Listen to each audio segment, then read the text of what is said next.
Welcome to the RecoverMate podcast, where love, sobriety, and life gets real. I'm Rick. And I'm Danielle. We're a husband and wife team sharing our personal journey through sobriety. And together, we are having all the difficult conversations that most people are too afraid to have in their relationship. We're diving deep into the hard stuff, from our own past to recovery, parenting challenges, finances, and everything in between that comes with building a life together. And trust us, nothing is off limits here. We're keeping it raw, honest, and unfiltered because that's what recovery, love, and real life looks like. So whether you're sober, curious about recovery, or just looking for ways to keep love alive while living a sober life, you've come to the right place. We're excited to share our most forbidden conversations with you. So grab a seat, buckle up, and get ready for the kind of discussions that you won't hear anywhere else. Let's go!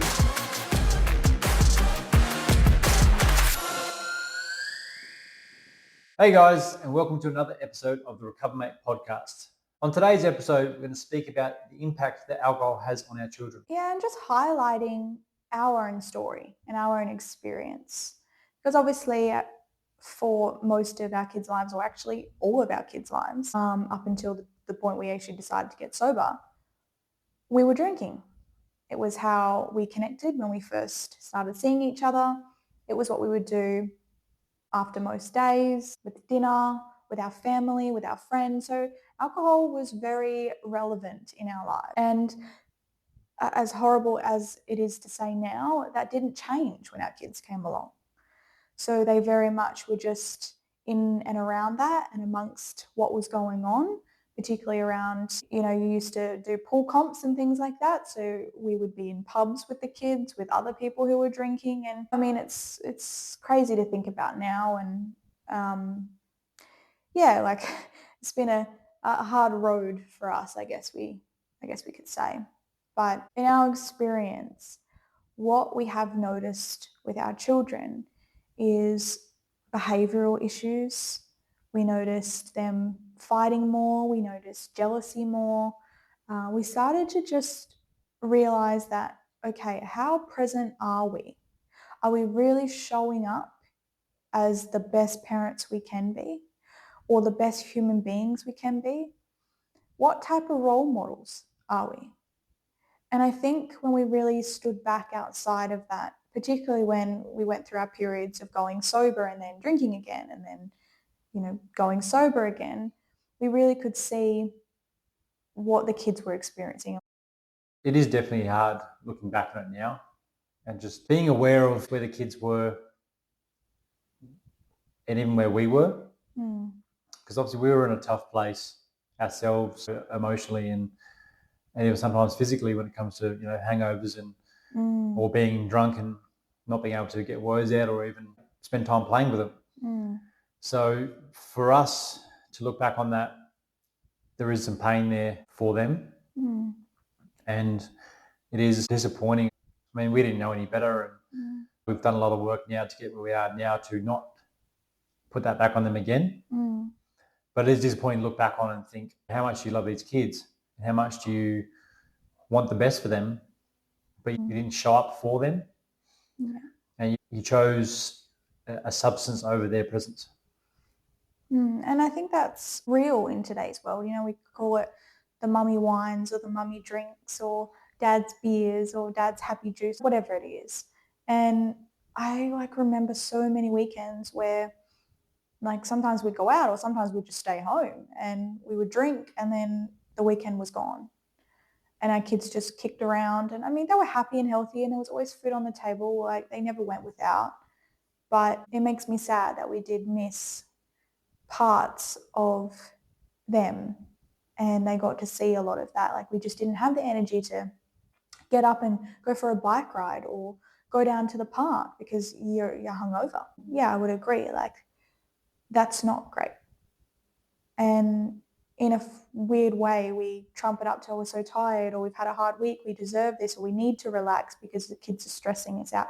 We can find a million reasons. But in reality, when we've stepped out of that and we've really looked at, okay, what was actually going on, what was actually contributing to the drinking, it did have a very big impact on them that we missed. Yeah, it is sad to think of. especially for them, we do love and care for them very much. And like I said before, we definitely want the absolute best for them. And this day and age, especially when it comes to, electronics and iPads and that kind of thing, a lot of the kids are, forced into, they always enjoy doing that because it's their safe source. But it doesn't help, I suppose, if the parents aren't present either. And like, obviously, we're over 2 years sober now together. But even now, the kids turn to electronics and iPads as their first source, rather than their parents as the first source and then going to the iPad later. So for them, I guess that's their own little spots, their own little getaways. But that just requires us, now that we've done the work, to put a little bit more effort into getting them out, them seeing the world, enjoying the family time together. I mean, that's why we've done family games night, right? Yeah. And I think, like, the more that you look at your addictions or what's holding you back, like what's really holding you back from having a great life. And I know for us, it was how much time we're actually spending with the kids between work and, cleaning and doing washing and just all the things that you have to do, as well as getting everyone organized and ready for school and making sure you've done the groceries and you're feeding the pets and you remember to mow in the lawn and, oh, that's right, you've got to fuel up the car. So there's just all of those things that life just happens. And the next thing you know, like, you've lost years. And I remember saying this to you at one point. I was like, the days are really long, but the years are really short. And I remember you looked at some post on Facebook, I think it was, and it was talking about how you only get a certain amount of summers with your kids. And that like hit home for us so much. And even just looking back and going, what rituals or habits or exciting times are we creating with our kids? What exciting memories are we creating with our kids? And yes, we spoiled them, we loved them, we did everything we could for them in the capacity we could at the time, but we knew that there could be more. And I think that's where the turning point was. And our kids could see it. They were very cranky. There was a lot of outbursts because we were dysregulated and we were all just on each other's nerves. And now, particularly as they've gotten older and as we've gotten sober, it's just been really great. Like, we've got to really learn who they are individually. We've got to realize that what skills we need for one child isn't the same skills we need for the other. Just how different they are, what they need individually from us, that they can come to us and they're so open and brazen in having conversations with us, and that we are regulated and we are there to support them, and nothing is too much. And what I've noticed, particularly with our daughter, is she's gotten so much more confident.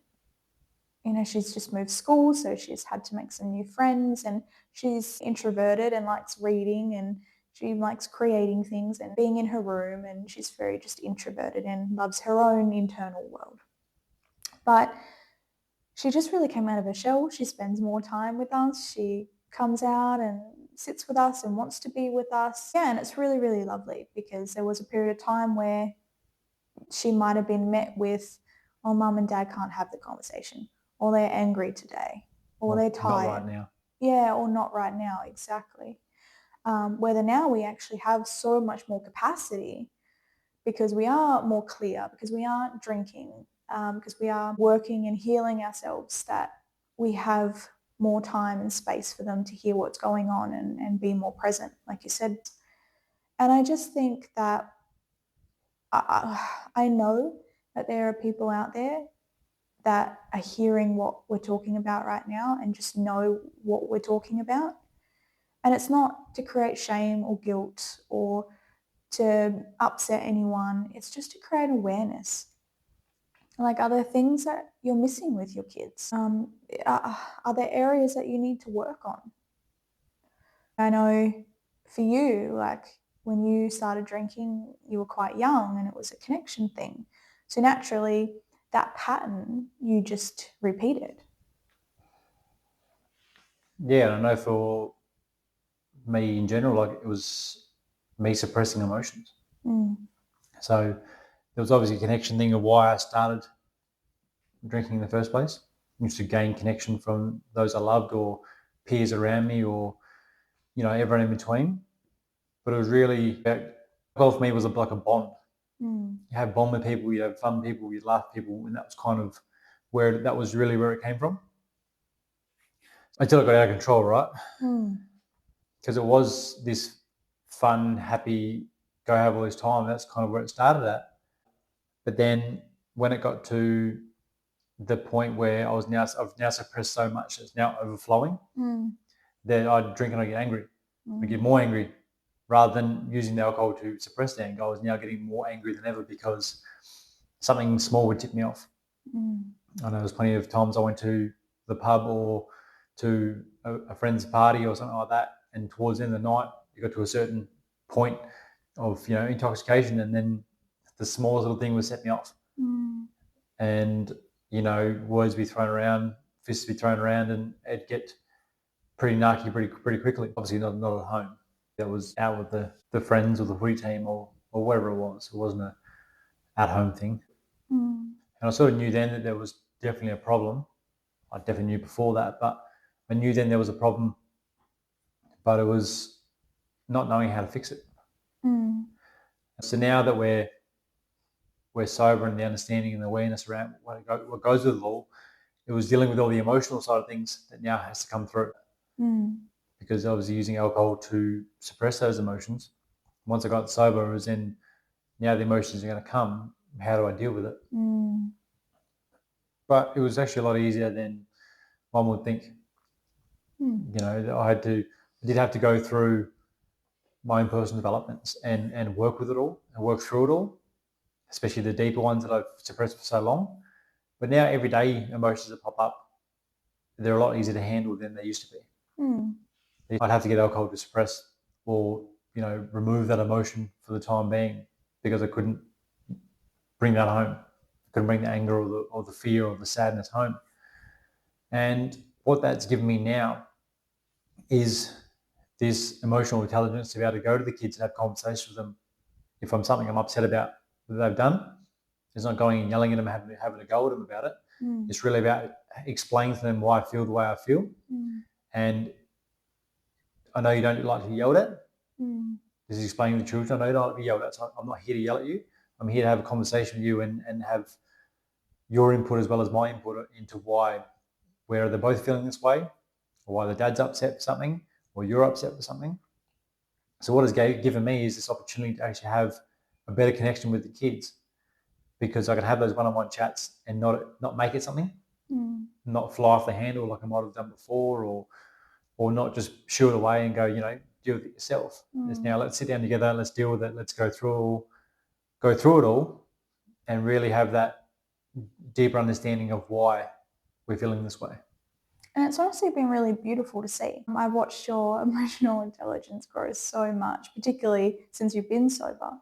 And we had an incident not that long ago, it was a couple of days ago.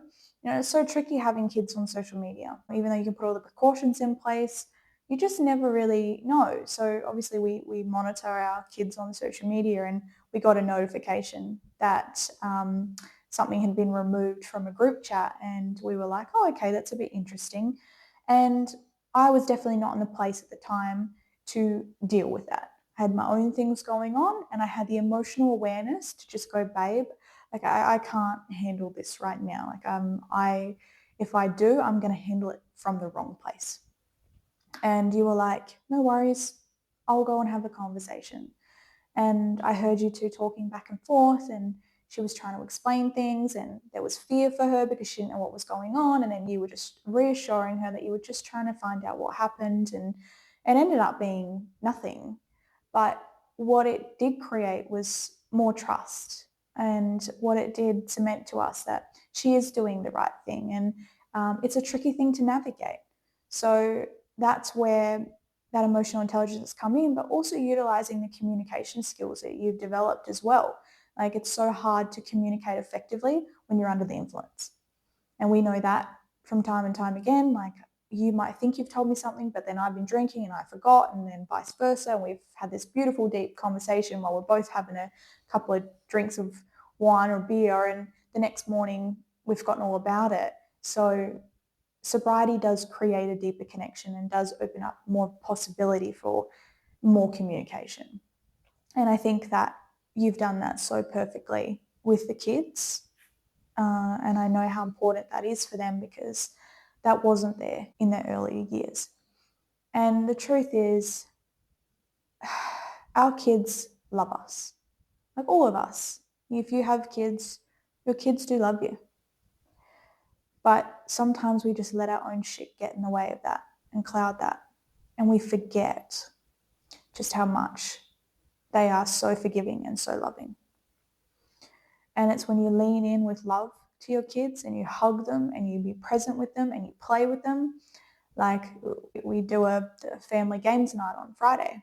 So if all of us are home and you're not working or the kids don't have something on, we order pizzas and chicken wings, and we sit down at the table or jump onto the Switch and we all play a game together. And we just have lots of fun. It's not about anything else. It's just about being present with each other and having that family time. But also, throughout the week, like the kids do running club at school. So if one of us are off in the morning, we might go down and do running club with them. It's 30 minutes of our morning once a week if it's on, and we spend that time with them as well. Our kids are big readers, so they love to read to us or tell us what they have been reading, and just engaging with them in that. It's also spending that time going to the library with them. Yeah. Because now we've obviously moved to a different town than we were for the last 5 years. So we had to then organise library cards and get up and going so that the kids can then borrow more books again. So it's just nice to be able to go, all right, when you're going to go to the library, books are due at this time, let's go now. And they get to go down and they have some 5 minutes to themselves and pick some books out and maybe have a bit of a read while they're there. And they just get really excited, picking through different books they haven't seen before, or a book that wasn't there last time is here this time. And, that's just really fun to spend that time with them as well. And I also think, coming back to the role modeling, I look at who we were before we decided to give up alcohol, and we were making that behavior okay. The constant miscommunications, the constant fights, the arguments that we were having, and even just how not present we were with ourselves, how highly strung we were, to now where we haven't drank in, like you said, over a couple of years. The kids are happier. They really surprised us, I guess you could say. They don't fight as much with each other anymore. They actually like to spend some time with each other and play games together, and they didn't really like to do that a lot before. We've recently just expanded our it's hard to explain, but recently expanded our trust, but I don't know if it is trust, with the kids walking to and from school. So the area that we live in, we literally live 4 streets away from the entry gate to the school. And I was big on the kids will not walk to school. I will take them. It's only a couple of minute drive each day, or not even that. It's like 30 seconds. I'll walk with them and I'll get the dog out. And then there came a point where our daughter was like, Mum, all my friends are walking home from school. It's not even that far. They live further than me and they're walking home. And I could feel it. I was like, okay, I can see that she's going to make this mean something about her. And she had a couple of friends come over to the house, and, I let them in and they all had an afternoon together, and that was really nice. And I said to them, I was like, how did you get here? And they're like, oh, we walked. And I was like, oh, okay. And I'm like, does your mum know you're here? And they were like, oh, no, not really. And I was like, oh, okay. So, I'm frantically trying to get the numbers of parents I've never met. And and then I thought, you know what? I'll walk you guys home. So I spoke to the parents. They were fine with it. So they could go home at 5 o'clock and they could walk home. And I said, oh, look, I'll walk with the girls and I'll walk them home. I remember coming back and we were walking up to our street, and Molly had said to me, she goes, Mum, you didn't need to walk us. They walk this strip all the time. And I just said to her, I was like, I know, Bub, but, they've been in my care and I feel responsible, and I don't know who their parents are. So I just want to make sure they get home okay. Like I didn't need to, I understand, but, I just wanted to for safety reasons. And she gave me a big hug and she understood. And then I stood back and I said to her, I was like, I just want to let you know that me not being okay with you walking a few streets over doesn't mean that I don't trust you. I do trust you. I know that you will do the right thing, and I know that you can do that, and you're very capable of those things. But truth be told, I have never had to do this before. This is new for me. I'm learning how to do this with you too, darling. Like I've not known what this situation feels like. So I said it's hard for me too. So I'm just trying to work that out. And we ended up coming to a beautiful compromise where it was, well, maybe I can start walking home from school. Like me and my brother, we can walk home from school. And I thought it was a really good idea. So you and I were, it was a good week where we were walking them to and from school and showing them the different routes and letting them know to what streets they were and where to look for and just all of those things. And then the D-Day came and they were like, look, we're going to walk home from school today, Mum. You don't need to pick us up. And I thought, yep, I know, like we'll wait at home. So you and I, it got a bit close. No. No, you and I in this. You decided that I want to go see the kids and make sure they get home okay. Yeah. I was just the driver. So I was the getaway driver. So we did a stakeout, essentially. And there was a part of us that both were in on this, no matter what you say. But we waited in the car park and then we saw them come out the gate and we making sure that they were crossing the roads and looking both ways. And it was just so funny because like our car kind of sticks out like dog's balls. So we really had to wait until they were quite up the street for us to drive past. And anyway, at one point we thought our son was looking, so we quickly zipped down the back road and we're waiting up on the corner to see if they turned the right corner. And and then we had to quickly get home before they got home. So it was a whole thing and we were just hysterically laughing and we were just like, but you know what? It was a beautiful moment. And then we did it again the next day, just to make sure. But I mean, when they hear this later in years to come, I hope we all get a laugh out of it. But it just is a beautiful thing. So it really shows how far we've come, not as human beings, but as people. And the kids were so happy. They come home and they're excited to walk home from school, and they don't do it every day, but on days where it's nice weather or they want to. But yeah, like it's just been really nice, and we can see the impacts that it's made of us removing alcohol. And I mean, our son, like, he's not even keen on it being in the house. If someone comes over and they brought alcohol, he's the type of personality that calls it as he sees it. He's very direct. But that's been no push of ours. Like it's not really a conversation we have with the kids. It was just we got rid of it in our house and they know we have RecoverMate and what we're doing, but they've come to their own conclusions on their own how they feel about it. And I remember Marley, she said she had a conversation with one of her friends and was talking about how alcohol, her parents don't drink alcohol and what the impacts are. And she was trying to tell me about it. And I was like, wow, like you're just so educated. So it does matter. They're in that environment. You don't think they hear or see, but they do. They certainly do. And I mean, even removing alcohol from, our lives now. Think of anybody that drinks at the moment, what they would be most likely to be doing on a Sunday morning. Very likely to be hungover or tired from the night before or still going from the night before. Now that I don't drink and I have this open Sunday mornings now, and to obviously help with the kids, I've decided that I'm going to coach their soccer teams. This wouldn't be something I would have done a few years ago because, Sunday mornings or Sundays in general are usually a write-off, especially playing footy on a Saturday and then you drink Saturday night and then Sundays you'd be recovering from both the injuries end from the alcohol. So it's just nice that I can help out with their team. And it's really just to create a more connection with them, like a different level of connection. Like I watched them play sports before, and I've been obviously go to all their games, as many as I can make it to, as long as work doesn't get in the way. But I'm always there on the sidelines. You and I are both cheering them on and really seeing what's happening in their world. So for me, it'd be nice to actually step into their world and actually coach them and help them through and just see the development throughout the year. And I mean, at the time, no other parents put their hands up, but I was obviously very keen to do that anyway. We spoke about that earlier. And the kids are so bloody excited about it. Yeah. I mean, tell everybody.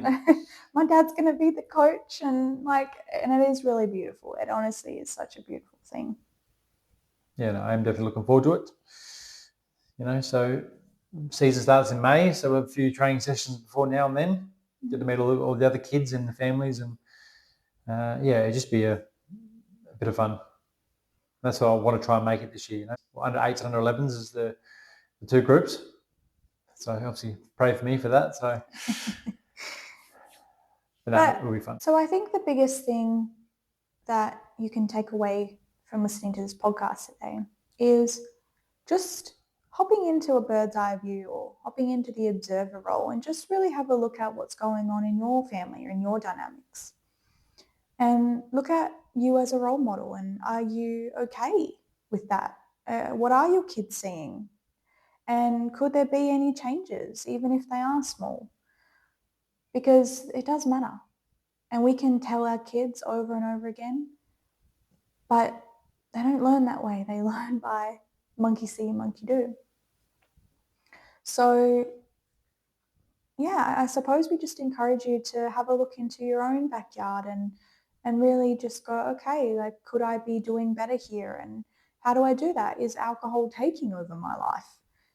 Or am I repeating the same patterns that have happened in my family? And am I okay with them? Are they healthy or are they not? And that's not a personal attack. It's just an awareness. If there is room for something new, if there is room for something different and something bigger, then why not make some amendments and changes and just see what happens. All right, everyone. It's another episode from the RecoverMate podcast. I hope you enjoyed it. See you next time. Thanks, guys. Bye.